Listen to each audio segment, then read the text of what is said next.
नमस्कार दोस्तों, मैं आशीष ओझा मैथ के इस ऑनलाइन प्लेटफॉर्म पर एक बार फिर आप सबका स्वागत करता हूं। जैसे कि पिछले पार्टों में हमने क्लास 12 से चैप्टर नंबर 4 से हमने कुछ सवाल हल किए थे और हमने एक्सरसाइज 4.2 के कुछ सवालों को हल भी कर लिया था। आज उसी चैप्टर में से हम क्वेश्चन नंबर लेते हैं 9 को। 9 हमारे पास है प्रूफ दैट, ये हमारे पास सारणी दे रखी है और हमें इक्वल टू सिद्ध करना है, प्रूफ करना है a plus B A cube plus B cube plus C cube minus 3abc, ये हमें प्रूफ करके देना है। तो हम जानते हैं कि हमें पहले LHS को लेना है और LHS के सारणी के सारे एलिमेंट कुछ इस तरीके से हैं, b plus C, c plus a plus b, और इस दूसरे कॉलम के एलिमेंट है a plus b plus c plus a, और ये बन जाएगा a b c।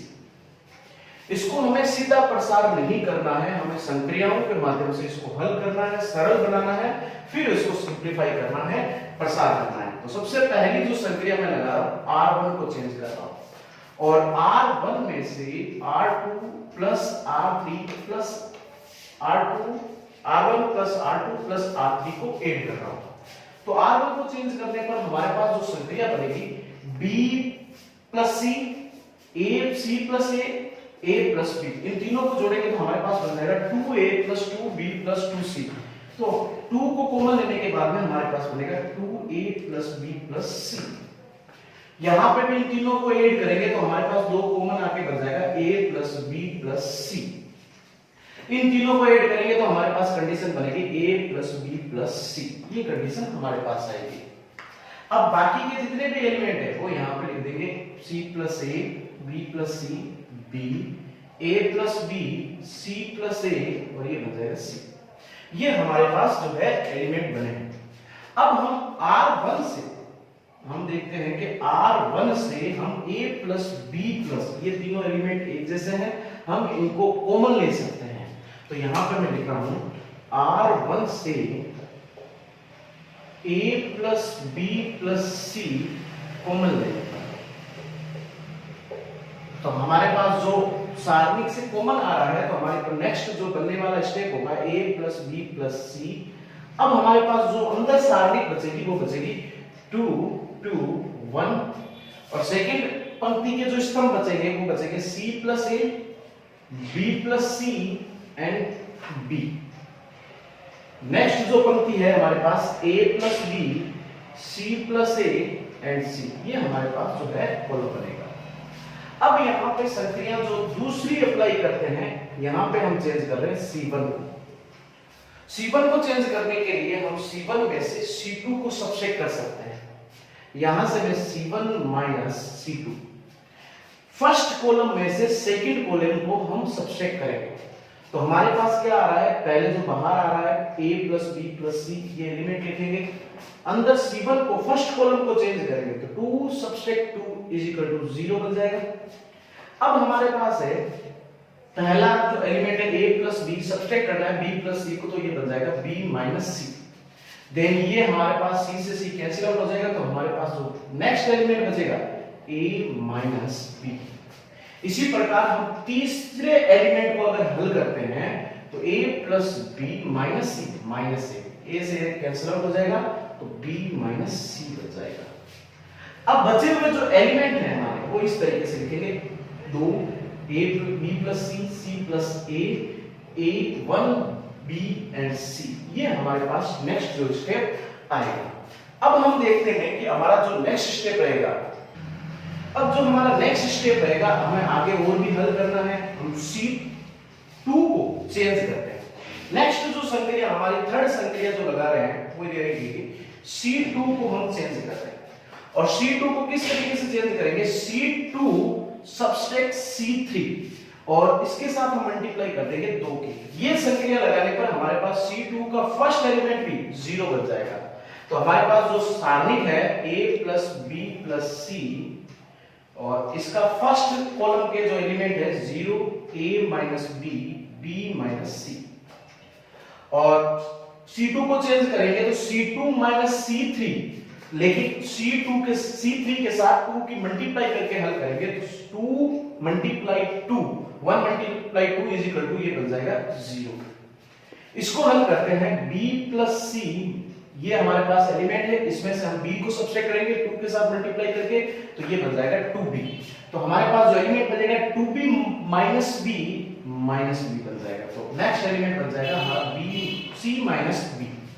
इसी प्रकार इसको हल करेंगे, c plus a subtract c 2 के साथ मल्टीप्लाई करके करेंगे, तो हमारे पास बनेगा a माइनस c। तो हमारे पास नेक्स्ट एलिमेंट जो बनने वाला है a माइनस c, और बचे हुए एलिमेंट है c3 के, वो लिखेंगे a b एंड c। ये इस तरीके से हमारे पास बनेगा। अब इनका हम प्रसार करते हैं तो हमारे पास आएगा, हमें पता है कि जो है मैक्सिमम 0 जो है हमारे पास r1 के पास है, तो हम यहां पे लिख सकते हैं r1 को लेकर प्रसार करने पर, r1 को लेकर प्रसार करेंगे तो हमारे पास जो बाहर है a plus b plus c, और हम अच्छे से जानते हैं 0 को लेकर हम हल करेंगे तो हमारे पास रिजल्ट बनेगा 0, और यहाँ पे भी 0 को लेकर हल करेंगे तो यहाँ पे भी बनने वाला है 0। नेक्स्ट जो है हम 1 को लेकर हल करेंगे तो हमारे पास आएगी जो सारणीकृत बनेगी वो बनेगी, हम पंक्ति और स्तंभ को छुपाएंगे तो हम इसकी मल्टीप्लाई इसके साथ करेंगे तो बन जाएगा a माइनस b और a माइनस का c, माइनस इन दोनों की मल्टीप्लाई करेंगे तो हमारे पास आएगा b minus c plus c minus b। अब इसको हम हल करेंगे और जो है हमारी कैलकुलेशन जो रहेगी वो ये रहने वाली है। तो नेक्स्ट स्टेप, इसको सिंपलीफाई करते हैं तो नेक्स्ट स्टेप हमारा जो बनेगा वो ये बनने वाला है। हम देखते हैं कि हमारे पास जो बाहर जो है वो है a plus b plus c। यहाँ पे 0 प्लस 0 लिखने से कोई मतलब नहीं है, यहां से हम हल करते हैं। सबसे पहले इन दोनों ब्रैकेट को जो है हल करेंगे, a मल्टीप्लाई a, ये बन जाएगा a square, a multiply c, तो ये बन जाएगा माइनस ac। फिर हल करते हैं b मल्टीप्लाई a, तो माइनस ab, और b मल्टीप्लाई c, तो ये बन जाएगा प्लस bc। नेक्स्ट ब्रैकेट को हम हल करेंगे तो हमारे पास आएगा b multiply c, b multiply c, ये बन जाएगा bc। फिर हम b मल्टीप्लाई b को हल करेंगे तो ये बन जाएगा b square, c multiply c, तो minus c square, c multiply b, तो ये बन जाएगा प्लस bc। ये हमारे पास जो है इसको सिंपलीफाई करने पे आएगा। इसको हम आगे हल करते हैं तो हमारे पास आएगा a plus b plus c। फिर हम इसको आगे हल करते हैं तो हमारे पास मिल जाएगा a square minus ac minus ab plus bc। इस ब्रैकेट को हम ओपन करेंगे तो हमारे पास आएगा bc, b square plus c square plus minus bc बन जाएगा। ये हमारे पास नेक्स्ट स्टेप रहेगा। इसको हम आगे हल करते हैं और स्क्वायर वाले पदों को आगे लाके लिखते हैं तो हमारे पास बनेगा a plus b plus c, a square plus b square plus c square. अब यहां पर जो हमारे पास वैल्यू है जो कट रही है या जुड़ रही है उसको लिखते हैं ac, ये बन जाएगा हमारे पास माइनस ac, ab और यहां minus ab, bc positive and bc negative, ये कट जाएगा और नेक्स्ट जो बचेगा ये बन जाएगा bc बन जाएगा। अब इसको हल करने पर अब हमारा जो नेक्स्ट स्टेप रहेगा, यहां पर हमारा जो लास्ट स्टेप है, हम देखते हैं कि ये स्टेप हमारे फॉर्मूले की तरह काम कर रहा है और ये फॉर्मूला बनता है a cube plus b cube plus c cube minus 3abc। तो हमारे पास जो ये अप्लाई करने पर, फॉर्मूला अप्लाई करने पर हम देखते हैं कि हमें जो RHS चाहिए था वो यही है, तो हम लिख सकते हैं LHS इक्वल्स टू RHS, या फिर इसको हम हल करके अगर सिंपलीफाई करेंगे तभी भी यही आने वाला है। तो क्वेश्चन नंबर 9 का सॉल्यूशन ये है, राइट आंसर। अब हम चलते हैं क्वेश्चन नंबर 10 की तरफ। क्वेश्चन नंबर 10 है हमारे पास, हमें सारणी गिवन है और उसकी वैल्यू फाइंड आउट करनी है, उसका मान निकालना है।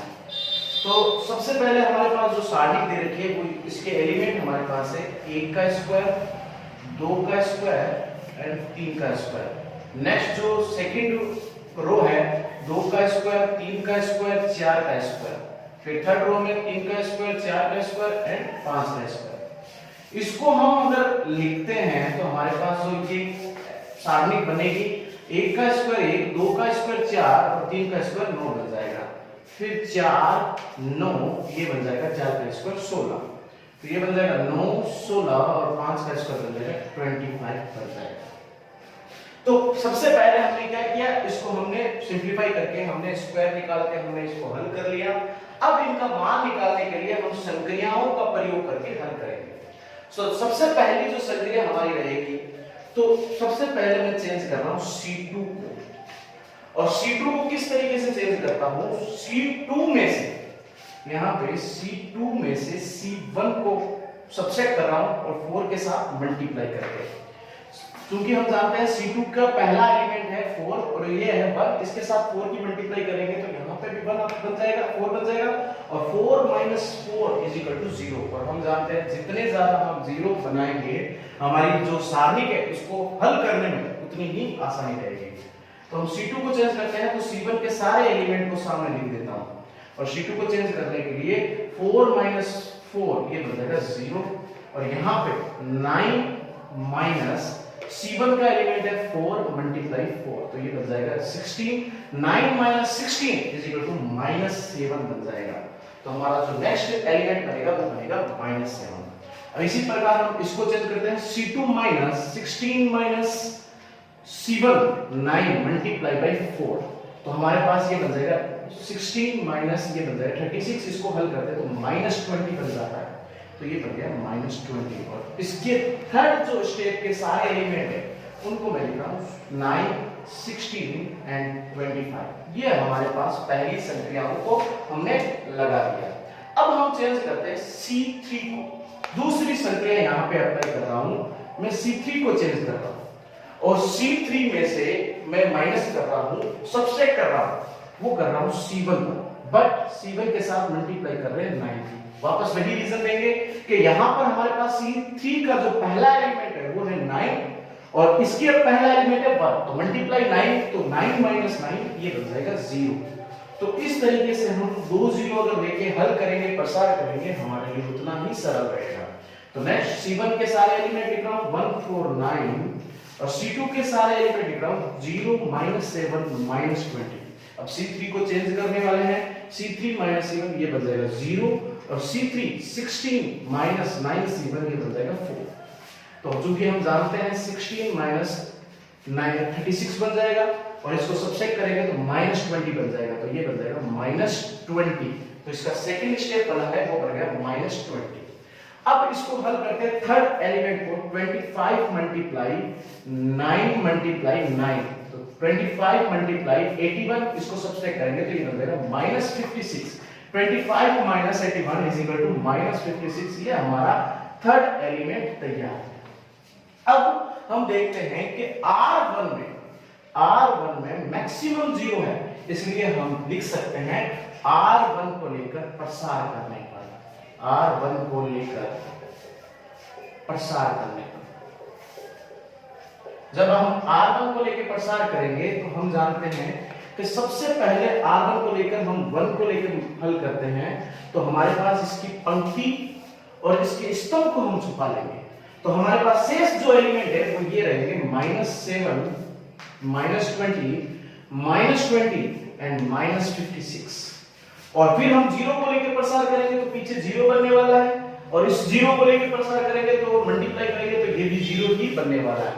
तो हम आगे हल ना करके सीधा यहीं पे इसको सिंपलीफाई करते हैं, क्योंकि हम जानते हैं कि हमारे पास जो नेक्स्ट वैल्यू बनेगी यहां पर हम इनकी करेंगे क्रॉस मल्टीप्लाई, तो हमारे पास है -7 × -56, तो इन दोनों की मल्टीप्लाई करते हैं, -7 × -56, तो हमारे पास बन जाएगा 192, 392।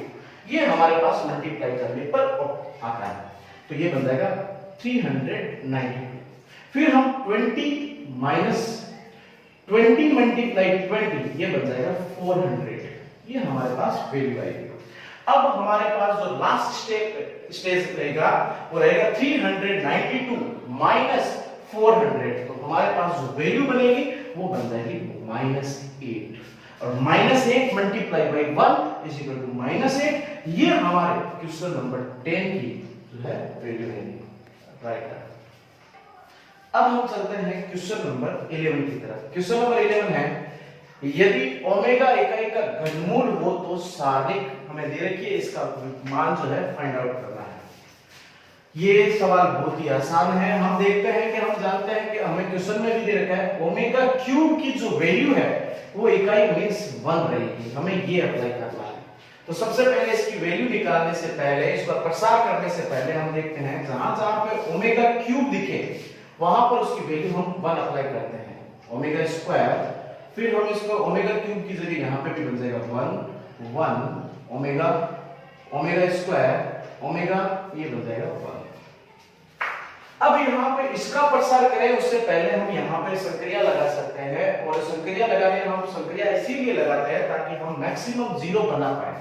तो मैं यहाँ पे C1 को चेंज कर रहा हूं C1 माइनस C2 से, कॉलम फर्स्ट में से कॉलम सेकंड को मैं सब्ट्रैक्ट कर रहा हूं। तो यहाँ पर मैं जो नेक्स्ट हमारी सारणिक बनने वाली है वो बना रहा हूं C1 माइनस C2, मींस यहाँ पे फर्स्ट एलिमेंट से सेकंड एलिमेंट को सब्ट्रैक्ट करेंगे, 1 माइनस 1 ये बन जाएगा 0, 1 माइनस 1 ये भी बन जाएगा 0, ओमेगा स्क्वायर माइनस ओमेगा तो ये बन जाएगा ओमेगा स्क्वायर माइनस ओमेगा। और नेक्स्ट जो हमारे पास है 1 ओमेगा, ओमेगा स्क्वायर ओमेगा ये बन जाएगा 1। जैसा कि हमने पिछले सवालों में भी देखा कि जिसमें मैक्सिमम 0 हो उसको लेकर हम प्रसार करेंगे। अभी हम देख रहे हैं मैक्सिमम 0 C1 में है, कॉलम फर्स्ट में है, तो यहां हम देख सकते हैं C1 को लेकर प्रसार करने का। जब हम C1 को लेकर प्रसार करेंगे तो हम जानते हैं कि 0 को लेकर प्रसार करेंगे तो हमारे पास रिजल्ट बन जाएगा 0, सेकंड एलिमेंट भी 0 है और इसको लेकर प्रसार करेंगे तो यहां पे भी हमारे पास बन जाएगा 0। थर्ड जो एलिमेंट है हमारे पास वो है ओमेगा स्क्वायर माइनस ओमेगा, इसको लेकर हम प्रसार करते हैं तो उप सारणिक जो हमारी बनने वाली है इसका स्तंभ और इसकी पंक्ति को लेकर लिखते हैं।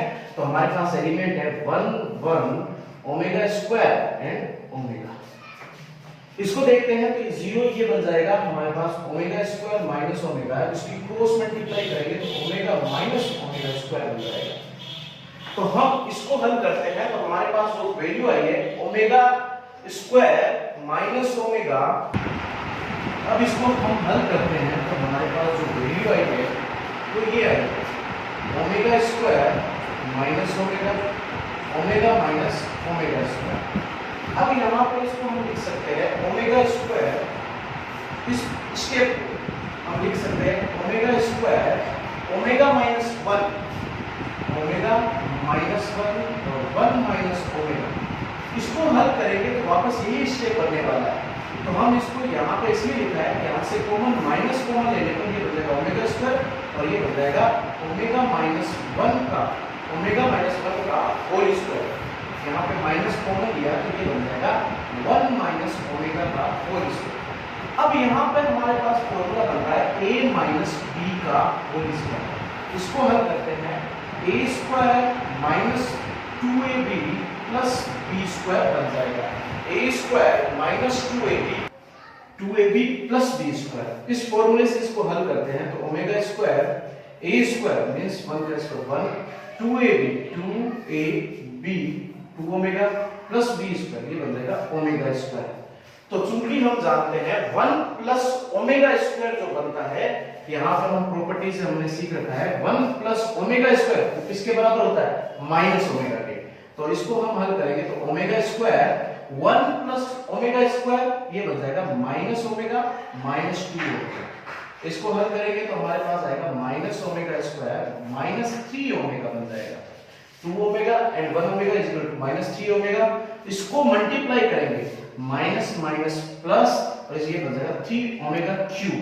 चूंकि हम जानते हैं कि ओमेगा क्यूब की जो वैल्यू है हमारे पास वो कितनी है 1, तो यहाँ पे 1 अप्लाई करेंगे 1 मल्टीप्लाई 3 इज इक्वल टू हमारे पास वैल्यू आ जाएगी 3। ये हमारे क्वेश्चन नंबर 11 की वैल्यू जो है रिजल्ट है 3 राइट नाउ।